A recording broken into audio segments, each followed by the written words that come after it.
오늘 시간에는 지금 이 시대에 전해 주어야 할 성탄의 기쁜 소식은 이란 제목으로 함께 말씀의 은혜를 나누겠습니다.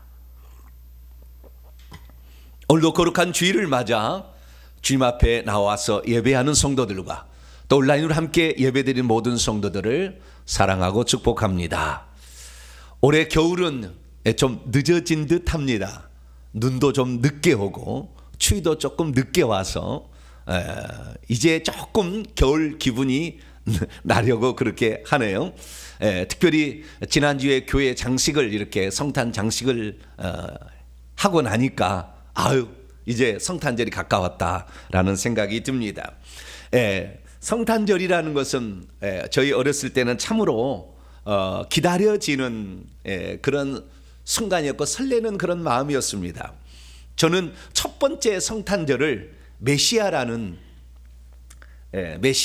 그 핸델의 메시아라는 그 곡을 연주가 아니고 우리가 이제 칸타타를 발표하는 그런 것으로 경험을 했기 때문에 잊혀지지가 않아요. 그리고 새벽에 그 4시에 교회에 있다가 가서 새벽송이라고 믿는 집안에 가서 거기서 저들밖에 한밤중에 뭐 고요한 밤 뭐 이런 노래들을 이렇게 부르게 되면 그 집사람이 같이 나와서 초코파이 뭐 들고 나와가지고 같이 노래하고 기도하고 그 선물을 받아왔던 그 기억이 아주 새록새록합니다. 그래서 성탄 축하의 이 시간만 되면 항상 기쁨의 그리고 우리 주님의 오심의 놀라운 소식을 항상 기억하게 되는데요. 성탄 축하의 밤, 예전에는 그런 걸 많이 했었죠. 근데 그 중에서 가장 많이 불렀던 찬송이 있다고 한다면 그것은 고요한 밤 거룩한 밤이에요. 우리 앞부분 한번 해볼까요?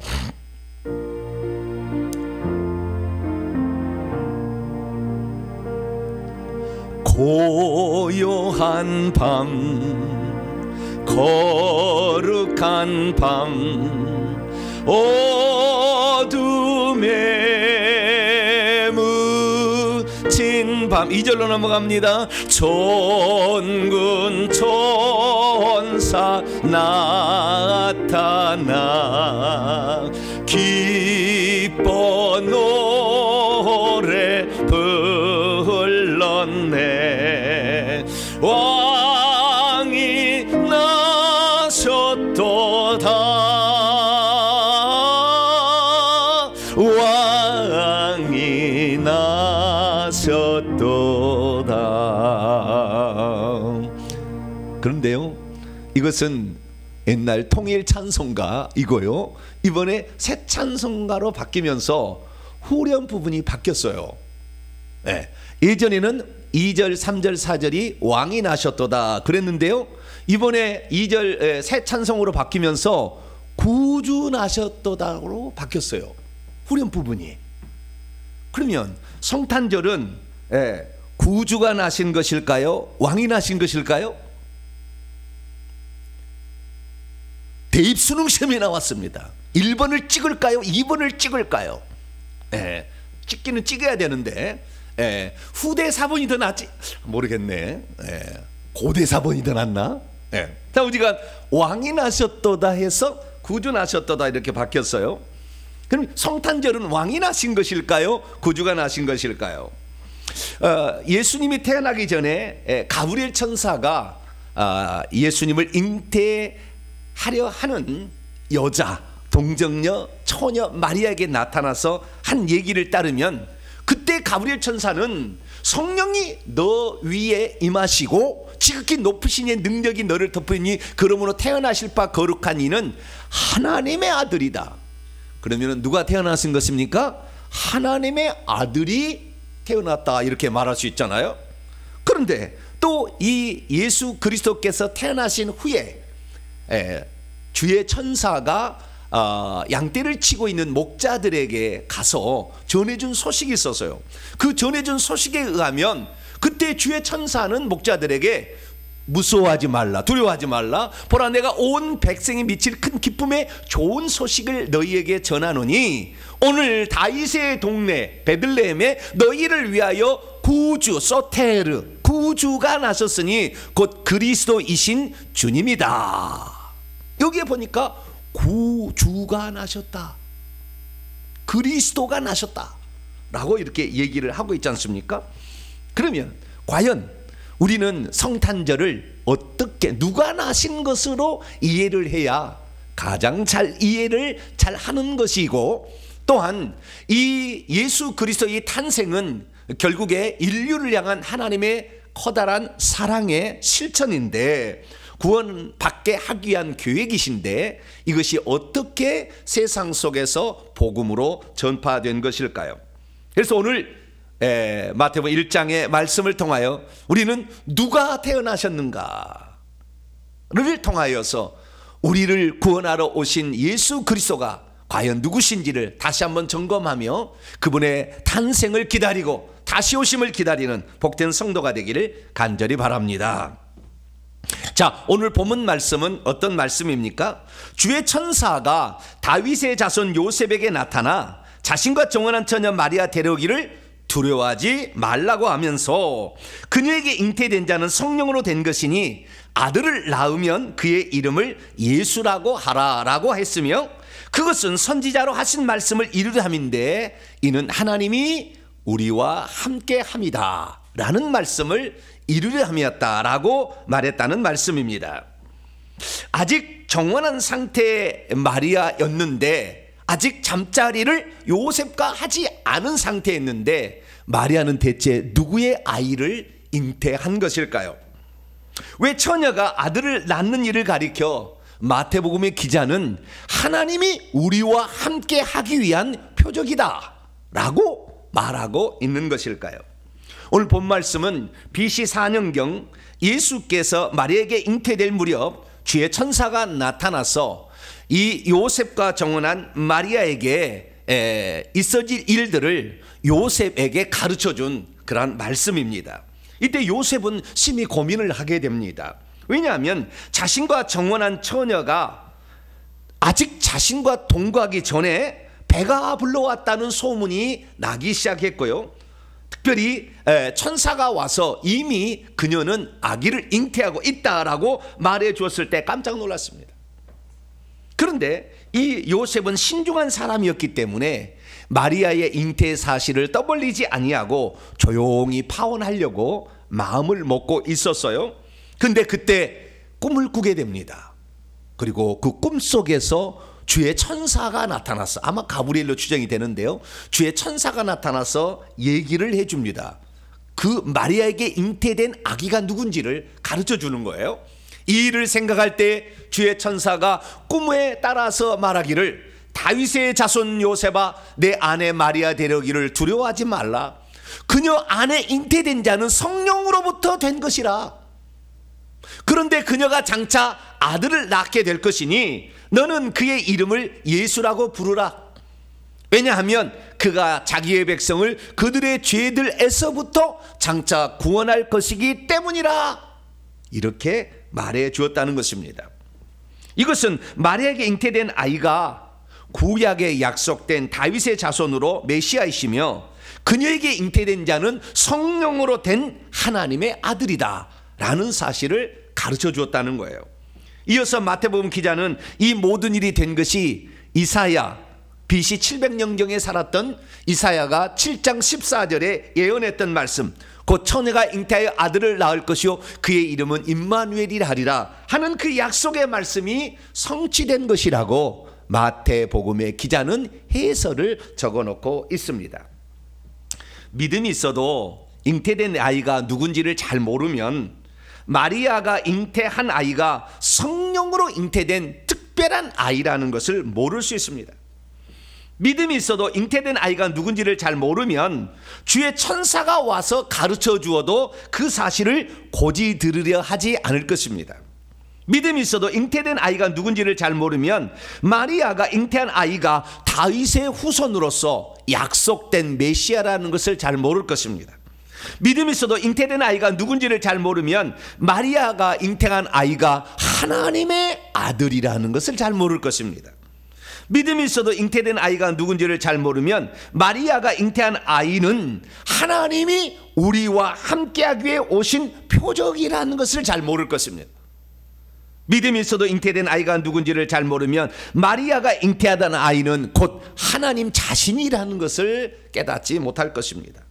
그렇지만 이 요셉은 주의 천사가 가르쳐준 그 말씀에 따라서 약속된 메시아이자 하나님의 아들로서 하나님이 우리와 함께하기 위해서 오신 것이라는 것을 결국에 받아들이게 되죠.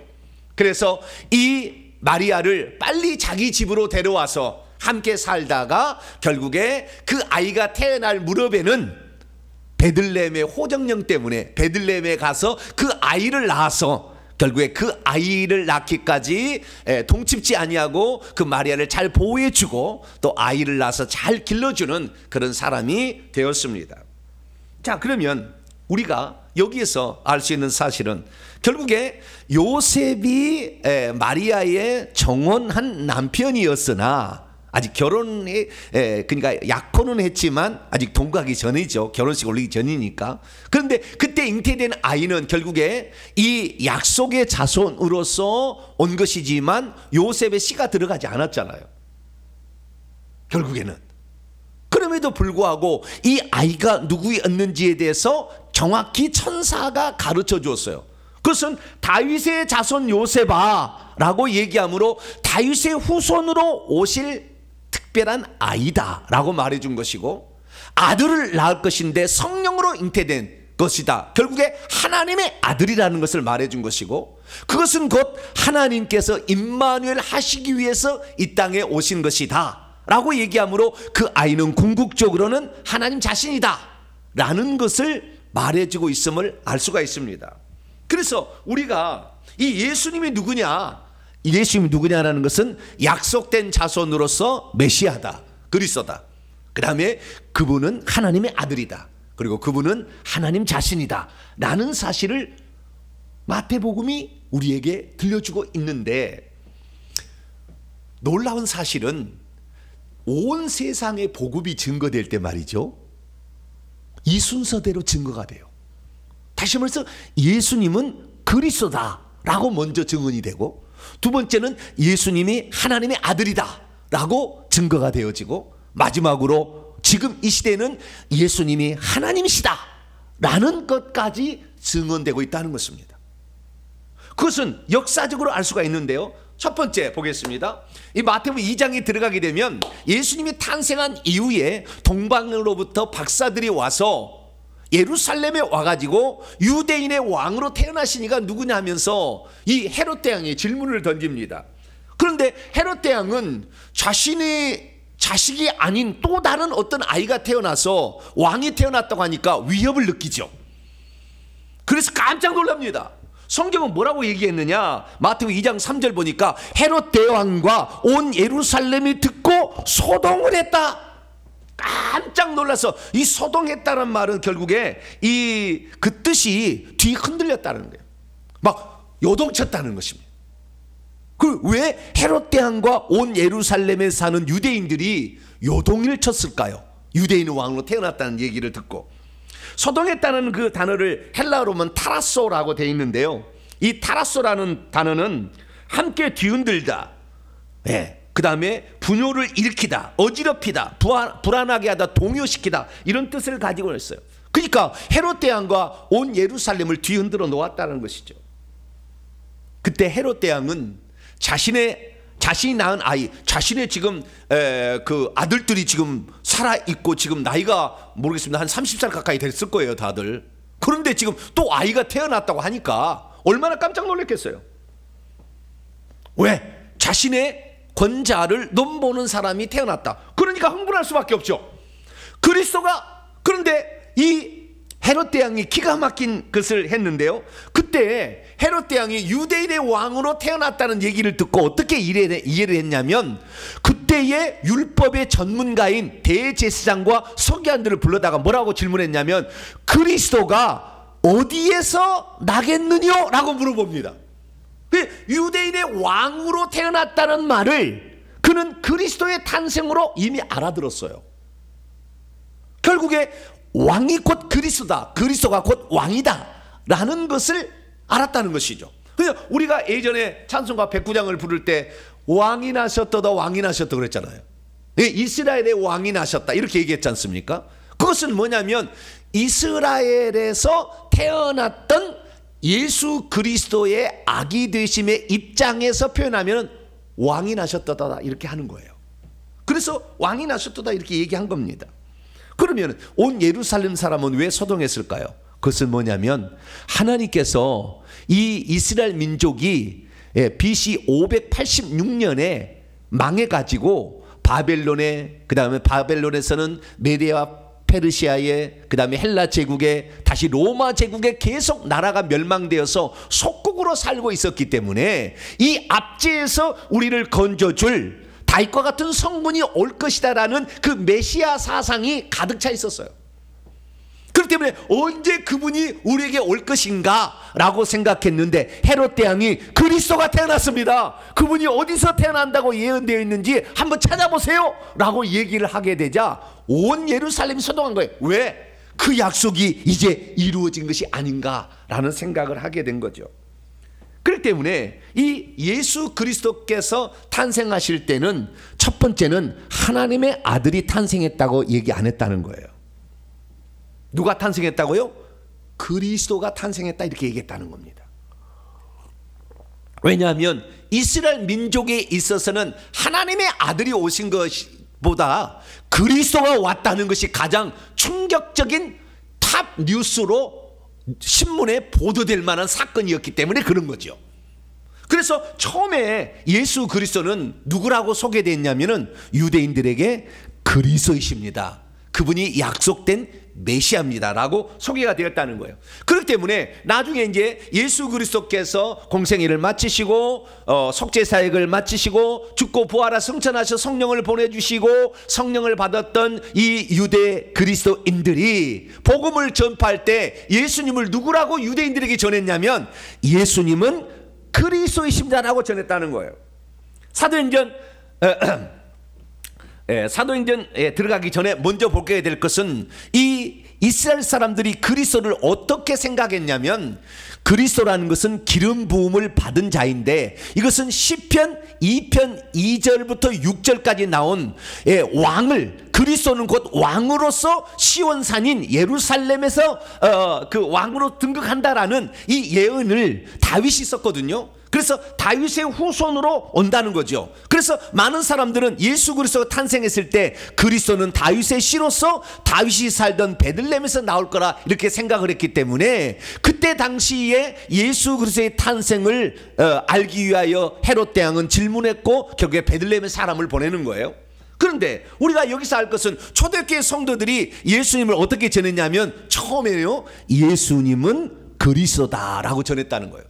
사도 베드로가 이 오순절 성령 강림 사건을 듣고 찾아온 모든 사람들에게 뭐라고 얘기했느냐, 이스라엘 사람들아, 이스라엘 온 집은 정녕 알아야 된다. 너희가 십자가에 못 박았던 그 예수가 누구냐, 하나님이 그리스도와 주가 되게 하신 분이다, 그분이 그리스도다 라고 증언을 했고요. 그리고 그렇게 해서 믿는 이 초대교회 성도들이 사도행전 5장 42절 말씀 보니까 그들이 날마다 성전에 있든지 집에 있든지 예수님은 그리스도라고 가르치고 그리스도라고 전도의 길을 그치지 않았다라고 말하고 있는 것입니다. 그렇습니다. 처음에 예수 그리스도는 이 마태복음의 순서에 따라서 그리스도라고 전파된 거예요. 약속된 메시아고 이스라엘 민족이 그처럼 기다리는 그런 약속된 이 사람이라는 것으로 그렇게 전달이 되었다는 것입니다. 그래서 이 제자들이 나가서 그렇게 전했는데요, 그러면은 이 부활하신 예수님으로부터 직접 소명을 받았던 사도 바울이라는 사람은 어떻게 예수님을 전했을까요? 그가 그 예수 그리스도를 전하게 되었을 때 그는 먼저 이방 지역에 가서 복음을 전했는데요, 그때 회당에 먼저 들어갔어요. 가장 먼저 들어간 건 유대인의 회당에. 그래서 유대인들에게 복음을 전했는데요, 2차 전도 여행의 한 장면을 보게 되면 데살로니가에도 회당이 있었는데 그 회당에 가서 어떻게 전했냐면 바울과 동역자인 실라와 디모데가 가서 유대인의 회당에 들어가서 말하기를 새 안식일에 그리스도가 해를 받고 죽은 자 가운데서 다시 살아날 것을 증언하면서 내가 너희에게 전하는 이 예수가 그리스도다. 그렇게 너희들이 기다리고 있었던 바로 그분이다 라고 유대인들에게 증거를 했다는 사실을 알 수가 있게 되는 것이죠. 뿐만 아니라 고린도에 가서도 어떻게 전하느냐, 이 실라와 디모데가 마게도냐로부터 고린도에 내려오게 될 때 바울이 하나님의 말씀에 붙들려서 그 고린도에 있는 회당의 유대인들에게 뭐라고 했냐, 예수는 그리스도라 라고 증언을 했다는 거예요. 그러니까 맨 처음에 예수님은 어떻게 사람들에게 증언이 됐냐면 예수님은 그리스도이십니다. 예수님은 다윗의 왕의 후손으로 오신 약속된 메시아입니다 라고 그들에게 전했다는 것이에요. 그러면 왜 처음에 예수님을 하나님의 아들이 오셨다고 유대인들에게 얘기하지 않았을까요? 왜 처음에 이 사도들은 예수님을 그리스도가 오셨다라고 그렇게 전했던 것일까요? 그것은 두 가지 이유 때문에 그렇습니다. 첫 번째는 뭐냐면 유대인들에게 그리스도가 오셨다는 사실은 놀라운 기쁨의 좋은 소식이었기 때문에 그런 거예요. 왜? 그들이 무려 수백 년 동안을 그 메시아를 기다리고 있었잖아요. 다윗의 후손으로서, 다윗의 자손 요셉 그 후손으로서 이 땅에 오실 자를 기다리고 있었기 때문에 그 학수고대하던 그 예언이 드디어 성취가 되었다라고 했을 때 얼마나 기뻐하겠어요. 드디어 우리를 구원하러 왕이 오셨구나 라는 사실을 알 수가 있었기 때문에, 그래서 처음에 사도들은 예수님의 탄생을 증거할 때 그리스도가 오셨다라고 증언했다는 것입니다. 뿐만 아니라 왜 그러면은 하나님의 아들이라고 하지 아니하고 그리스도가 오셨다고 먼저 증언했을까요? 그것은 간단한 것입니다. 만약에 예수님을 하나님의 아들이라 그렇게 말하면 유대인들이 처음부터 거부했을 거예요.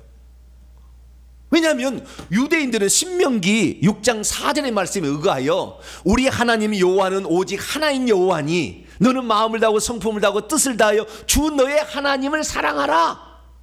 그래서 이 출애굽기 20장에도 나 외에 다른 신이 없느니라, 이사야 말씀에도 이 나 외에 다른 신이 없고 이전에도 없고 이후에도 없다 이렇게 얘기를 했잖아요. 그런데 어떻게 하나님의 아들이 있을 수가 있습니까? 그럼 말이 안 되는 거죠. 그렇기 때문에 이스라엘 백성이 만약에 처음부터 예수님은 하나님의 아들입니다, 하나님의 아들이 오셨습니다, 그러면 돌에 맞아 죽었을 거예요. 돌에 맞아 죽어요. 신성모독한다는 거잖아요. 그래서 요한복음 19장 7절에도 유대인들의 반응을 보십시오. 예수님에 대해서 유대인들이 반응이 어떻게 했냐면 우리에게 율법이 있으니 그 율법에 따르면, 그 율법은 레위기 24장 16절인데요 이 신성을 모독하는 사람은 반드시 돌로 쳐 죽이라는 그런 거예요. 율법에 따르면 그가 당연히 죽을 것은 그가 자신을 하나님의 아들이라고 합니다. 그래서 예수님을 죽인 거거든요. 그러니까 예수님이 십자가에 못 박혀 죽으신 두 가지 이유가 있는데, 하나는 안식일을 어기기 때문에 율법을 어긴 것이다. 두 번째는 자기를 하나님의 아들이라고 함으로 말미암아 신성 모독을 했다 해서 죽인 거예요. 그러니까 만약에 이 초대교회 성도들도 베드로나 바울이 복음을 증언할 때 예수님은 하나님의 아들이십니다 만약 전했다면 돌에 맞아 죽었을 거예요. 마다. 이게 미쳤나 이게. 어떻게 하나님의 아들이 있어? 언제 하나님의 아들이 있다고 그랬어?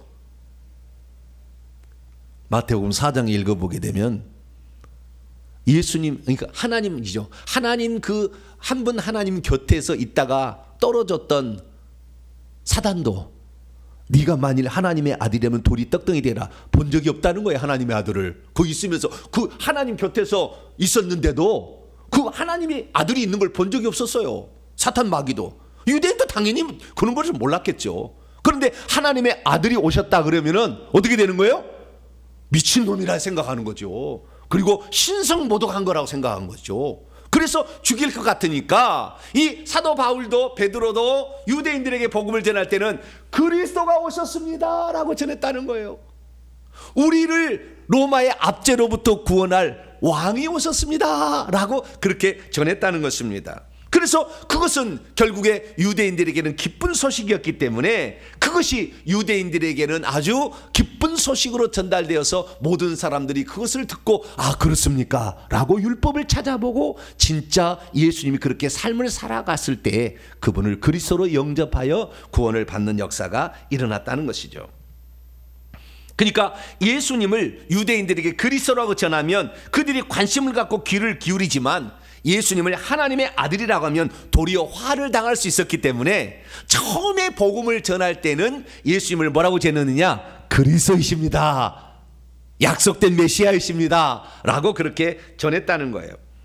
그런데 이 복음이 사도 바울에 의해서 이제 이방 지역에 이제 복음이 전파가 되지 않습니까? 그리고 사도 바울도 이방 지역에 갔지만 거기에 있는 디아스포라 유대인, 흩어진 유대인들에게는 유대인의 회당에 들어갔을 때는 예수님이 그리스도이십니다 라고 증언했어요. 그런데 이방인들에게는 뭐라고 얘기했느냐? 예수님을 그리스도이십니다 얘기를 안 하고 이방인들에게는 하나님이 우리를 구원하기 위하여 아들을 보냈습니다 이렇게 소개했다는 거예요.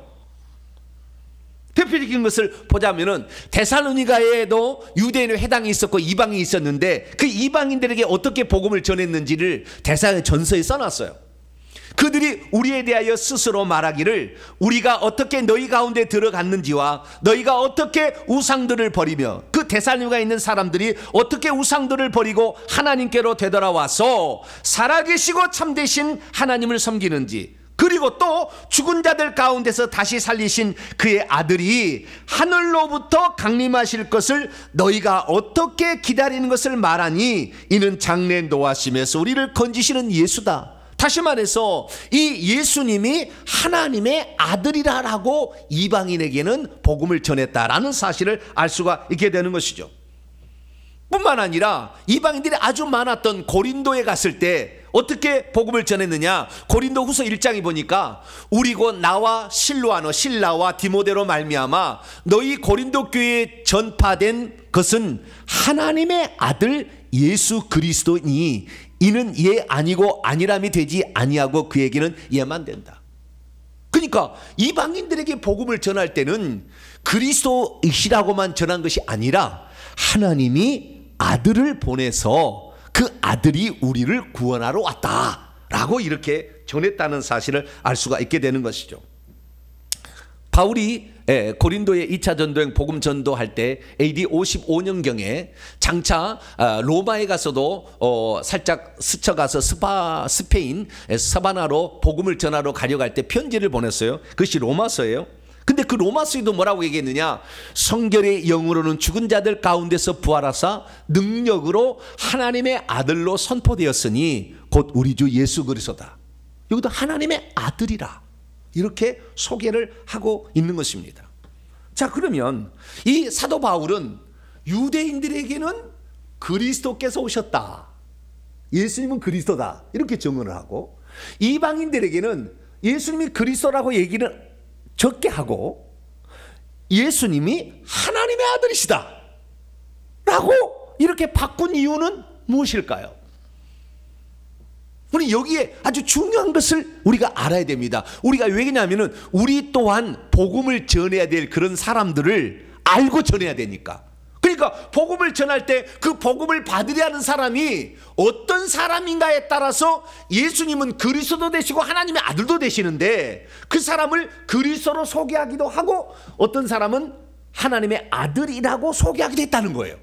그런데 유대인들에게는 그리스도라는 것은 그들에게 그리스도가 오셨다는 것은 놀라운 기쁨의 소식이었기 때문에 그렇게 전했다는 거예요. 그럼 이방인들에게는 그리스도가 오셨다, 왕이 오셨다 그랬을 때 그 왕을 뭐 좋아하겠습니까? 유대인들이야 이미 다윗의 후손으로 그 왕이 온다는 것을 기다리고 있었기 때문에 좋아하지만 이방인들은 왕이 왔다. 우리나라를 한번 쳐보십시다. 우리나라에 새로운 대통령이 태어났다 그러면 관심을 가질 자가 있겠어요, 없겠어요? 요즘 대통령이 한번 되면요 지탄의 대상이잖아요. 예. 대통령 하면 감옥에 가잖아요. 별로 이렇게 삭소고대하는 그런 지위가 아니에요. 예? 그러니까 그 이방인들에게 있어서 중요한 건 뭐냐면 이방인임에도 불구하고 그 하나님이 우리를 구원하시기 위해서 당신의 아들을 보냈다는 사실 자체. 그래서 이방인들에게는 마귀가 지배하고 있었기 때문에 마귀가 지배하고 있는 우리가 그 마귀 때문에 가난하게 살고 병들게 살고 저주받아 살고 있는 우리를 하나님이 구원하기 위하여 아들을 보냈다라는 사실이 이방인들에게는 훨씬 더 피부에 와 닿았기 때문에 점차적으로 복음이 전파될 때는 예수님은 하나님의 아들이십니다. 하나님의 아들이 이 땅에 오신 것입니다. 라고 복음을 전했다는 것이죠. 그렇다 한다면 오늘 우리는 이 시대에 살고 있는 우리는 누가 오셨다고 전해야 되는 것일까요? 유대인들에게는 그리스도가 오셨다 이렇게 전해야 됐습니다. 이방인들에게는 하나님의 아들이 오셨다 이렇게 전하는 거죠. 우리는 이방인이기 때문에 당연히 우리도 하나님의 아들이 오셨다라고 전해야 되는 거죠. 그런데 성경은 뭐라고 얘기하고 있느냐? 오늘 마태복음 1장 23절에 이렇게 얘기하고 있습니다. 보라, 처녀가 잉태하여 아들을 낳을 것이요. 하나님의 아들이죠. 그의 이름은 임마누엘이라 하리라 하셨으니 이를 번역한 즉 하나님이 우리와 함께 계시다 함이라. 그의 이름을 뭐라고 한다고요? 예수라 하라. 그 예수가 뭐예요? 임마누엘이다 라고 했다는 거예요. 임마누엘인데요. 네, 임마누엘이죠. 임마누엘 이렇게 얘기해가지고 하나님이 우리와 함께 하신다. 임마누엘이에요. 거꾸로 하나님이 우리와 함께 하신다 이렇게 하거든요. 그러면 결국에 하나님이 우리와 함께 하기 위해서 하나님이 오셨다라는 거거든요. 잘 천천히 뜯어보면. 그러니까 저는요 과거에 어떻게 생각했냐면, 그러니까 제가 복음을 처음에 들었을 때, 지금부터 약 30년 전의 일입니다. 복음을 30년 더 지났죠. 예. 그때는 어떻게 들었냐면 하나님이 아들을 보내 가지고 우리를 구원하셨다라고 얘기를 들었어요. 그런데 단 한 번도 그 30년, 20년 어간에 예수님이 하나님이라는 얘기를 들어본 적이 없어요. 들어본 적이 없었어요. 전부 하나님의 아들이라고 그랬어요. 그때 당시만 해도. 지금이야 동탄 명성교회를 비롯한 몇몇 교회들이 예수님이 하나님이라 이렇게 얘기하지, 예전에는 그런 얘기를 들어본 적이 없었어요. 무조건 하나님의 아들이, 하나님이 이 세상을 사랑하사 독생자를 주셨다. 그래서 아들을 주셨기 때문에 그 아들이 우리를 구원하러 왔다 이렇게만 생각했던 거예요. 그런데 우리가 나중에 보니까요, 이 마태복음의 기자가 이것을 쓰게 됐을 때에 예수님은 그리스도이시고 하나님의 아들 맞아요. 그런데 더 중요한 사실이 한 가지가 있으니 그분은 하나님 자신이 우리와 함께하기 위해서 오신 것이다 라는 해석을 해줬다는 겁니다. 그러니까 하나님이 우리를 구원하러 온 거하고 하나님이 아들을 보내서 우리를 구원한 거 둘 다 맞는 이야기인데, 하나님이 우리를 구원하러 왔다는 사실이 더 충격적이겠어요? 하나님이 아들을 보내서 우리를 구원하러 왔다는 것이 충격적이겠어요? 하나님의 사랑을 한번 각도에서 얘기해 봅시다. 하나님이 우리를 사랑하사 구원하신다는데 당신의 아들을 보내서 우리를 구원한다는 것이 더 우리를 사랑하는 것이 느껴지겠어요? 하나님이 우리를 구원하기 위해서 피조물이 되어서 사람으로 오셨다는 것이 더 강력하게 우리에게 어필이 되는 것일까요? 저는 과거에 잘 몰랐어요. 그래서 하나님이 아들을 보낸 것으로만 알았어요. 그런데 성경은 그렇게 얘기하고 있지 않는 거예요. 그래서요, 이 성경 중에서 나중에 기록된 거, 그러니까 AD 90년에서 95년경에 기록된, 맨 나중에 기록된 것이 요한이 기록된 책들입니다. 요한이 기록한 책들인데 요한복음, 요한 1, 2, 3서, 요한계시록은 AD 90년에서 95년경에 기록된 성경 중에서 맨 나중에 기록된 거예요. 그런데 거기에 보게 되면 그 전에 기록된 성경책보다 뒤에 기록이 되었는데, 기록된 것을 보니까 예수님을 하나님으로 소개하고 있는 거예요. 마태, 마가, 누가복음은 간접적으로 소개하고 있는데 직접적으로 요한복음은 예수님이 하나님이라고 소개해버려요. 왜냐하면 예수님이 그렇게 얘기한 적이 있었거든요. 요한복음 8장 24절에 예수님이 너를 누구라 하느냐고 유대인들이 자꾸 질문하니까 예수님께서 유대인들에게 하시는 말씀에 이렇게 얘기한 거예요. 내가 유대인 너희에게 말하기를 너희가 너희 죄 가운데 죽을 것이다 라고 말했다. 그것은 너희가 만일 내가 그인 줄 믿지 아니하면 너희가 죄 가운데서 죽는다는 말이다 라고 얘기를 했다는 거예요. 그런데 여기서 내가 그인 줄 믿지 아니함이라는 에고 에임이라는 헬라어 이 문장은 나는 나라고 하느니 또는 나는 스스로 있는 자라는 뜻입니다. 이것은 출애굽기 3장 14절에 여호와께서 모세가 하나님이 누구냐고 물어볼 때 나는 스스로 있는 자니라 라는 걸 가르쳐준 말을 예수님이 동일하게 반복적으로 얘기를 한 거예요.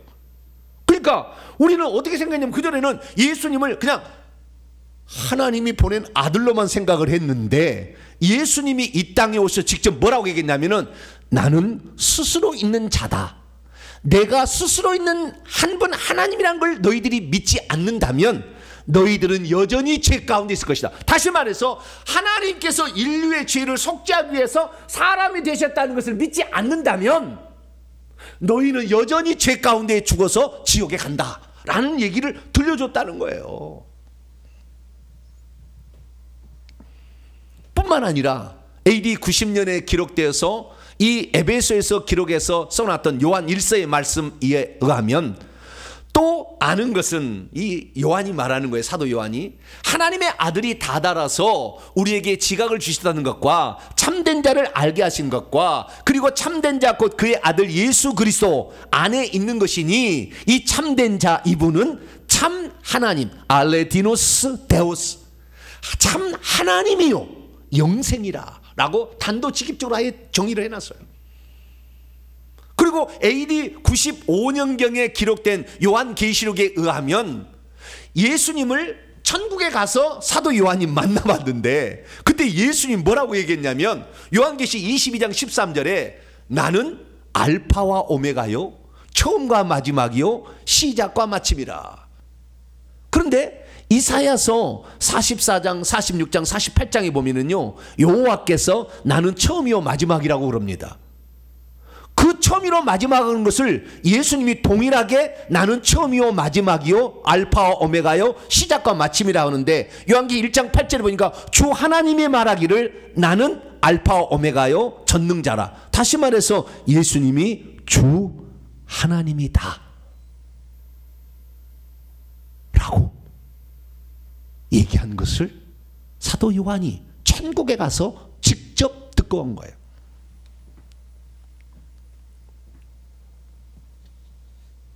제가 참 가장 충격적인 건 뭐냐면 우리가 천국에 가면 결국에 하나님이 세 분으로 계시지 않겠는가라는 생각을 한다는 거예요. 그래서 정중앙에는 하나님이 앉아 계시고 오른쪽에는 예수님이 앉아 계시고 왼쪽에는 성령이 앉아 계신다.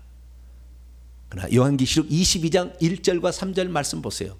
하나님의 보좌는 한 개뿐이고 이 하나님의 보좌는 하나님과 어린 양의 보좌라고 얘기를 하고 있어요. 다시 말해서 그 보좌에 요한계시 20장에 보게 되면 그 보좌에 예수님이 앉아서 심판을 하고 계시는 장면이 나옵니다. 그래서 제가 가장 충격등을 받았던 것이 그동안에 너무나 내가 과거에 물론 틀린 건 아니에요. 이방인들에게 하나님이 우리를 구원하기 위해 아들로 오셨다 해도 아주 잘한 복음 전파이지만 이제 천국에 들어가서 그분을 만나봐야 될 입장에 있는데 아직도 하나님을 세 분으로 알고 이렇게 만나볼 줄 알고 생각한다면 얼마나 천국에 갔을 때 입장이 난처하겠어요. 네. 바로 알아야 되잖아요. 그래서 이 예수님이 이제는 하나님이신데 아들로 오셨다라고 전해야 될 시기가 된 거예요. 왜 그렇게 전해야 되냐 하면은 첫 번째 이유는 지금 하나님이 한 분이라고 믿고 있는 유대인들도 예수님을 믿어서 천국 가야 되니까. 만약에 지금 그리스도인들이 전하듯이 예수님이 하나님의 아들이다 그러면 하나님이 두 분이 되는 거예요. 유대인의 입장에서는 절대 안 믿는 거죠. 예수님을 안 믿는 거예요. 그런데 그 예수님이 나는 스스로 있는 자가 오신 것이다 라고 얘기를 해버리면 그냥 바로 예수님이 하나님이시구나, 한 분 하나님 여호와께서 육신을 입고 오셨구나 바로 이해하기 때문에 그분을 한 분 하나님으로 섬기되 아무 문제가 없는 거예요. 그런데 우리 그리스도인들은 계속해서 예수님이 하나님 되심은 얘기를 하지 아니하고 하나님의 아들 되심만 얘기를 하다 보니까 유대인들이 지금까지 안 믿는 거예요. 그런데 얼마 전에 이제 몇 년 안 됐어요. 10년 어간에 이 예수님이 하나님이시다는 얘기를 하기 시작한 겁니다. 우리가. 그러니까 메시아이기라고 해가지고요, 예수 그리스도를 한 분 하나님으로 믿는 유대인들이 생겨나기 시작했어요. 그들이 지금 이 얼마나 많이 확장되고 있는지 몰라요.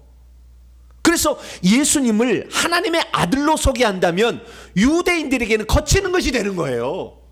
그래서 우리가 지금 복음을 전파할 때는 땅끝까지 복음을 전해야 될 마지막 시기이기 때문에 이제는 예수님이 하나님이시다 라고 전했을 때에 가장 강력한 복음 전파가 이루어지는 것이고, 이것은 유대인들마저 구원할 수 있는 놀라운 길이 열려지기 때문에 사도 바울이 로마서 9장에서 11장에 말한 것처럼 이스라엘 민족이 복음을 거부함으로 이방인들이 믿었지만 이방인들로 말미암아 다시 유대인들이 복음을 받아가지고 주님이 재림한다는 그 일들이 맞아떨어지게 하는 최종적인 복음 전파는 결국에 예수님이 하나님이시다 라고 전해야 된다는 겁니다. 할렐루야. 그래서 오늘날 우리가 성탄절에는 어떻게 해야 되느냐, 하나님의 아들이 오셨다 또는 그리스도가 오셨다, 틀린 거 아닙니다. 맞는 얘기입니다만, 그러나 지금의 시대에 있어서 마지막 시대에서는 하나님이 우리를 구원하러 아들로 오셨다, 할렐루야, 이렇게 전할 때에 누구든지 이방인이든지 유대인들이 상관없이 다 그 예수님을 구원자로 받아들여, 구주가 하나님이 구주로 오셨구나 라는 사실을 알고 복음을 받아들이게 된다. 할렐루야. 만약에 하나님이 아들을 보냈다는 것만 알고 있으면 하나님이 우리를 사랑하실 때 간접적으로 우리를 사랑하셨구나 표현할 수가 있지만, 하나님이 우리를 구원하러 오셨다 그러면 직접적으로 우리를 사랑하셨구나 라는 사실이 더 우리에게 와닿는 것이죠. 그렇기 때문에 우리는 이제 복음을 전파할 때 성탄절은 하나님의 아들이 나신 날이 아니야, 하나님이 아들로 오신 날이다, 할렐루야, 이렇게 전할 수 있는 복된 성도가 되기를 바랍니다. 그래서 사도 바울도요, 처음에는 예수님을 유대인들에게는 그리스도이십니다 이렇게 얘기했다가 이방인들에게는 예수님이 하나님의 아들이십니다 이렇게 얘기했다가 나중에 그의 서신이 뒤로 갈수록 예수님을 뭐라고 해버리냐면은 하나님이라고 소개를 해버려요. AD 55년경에 그가 죽기 한 10몇 년 전에 그는 로마서를 쓸 때 뭐라고 했냐면은 그분은, 예수 그리스도는 만물 위에 계셔서 세세 찬양을 받으실 하나님이시라고 딱 정의를 해놓습니다.